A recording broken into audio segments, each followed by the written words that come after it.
All right, at this point, let's bring in CTV News legal analyst Ed Pucci. And Ed, tell us more about these charges, what you know from a legal side of things. Yeah, we don't know very much right now. I mean, we know the long list of charges, 15 of them in total, the most serious of which almost certainly are the sexual assaults.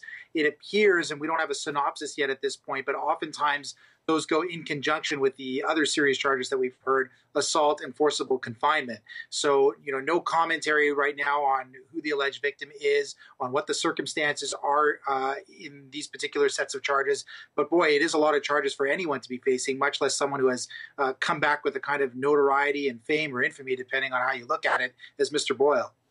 Remind us from a legal standpoint of what unlawful confinement constitutes and what the legal implications could be.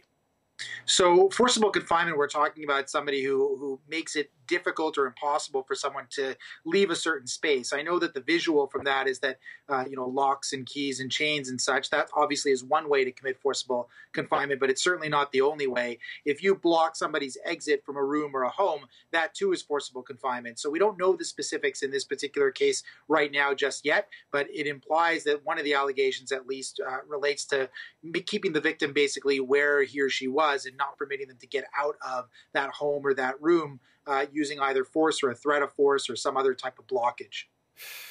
Finally, Boyle's lawyer said, quote, "This is an individual, obviously we all know has been through a lot. Could his time, Boyle's time in captivity, along with his family, be used as a defense, Ed, to mitigate the situation?"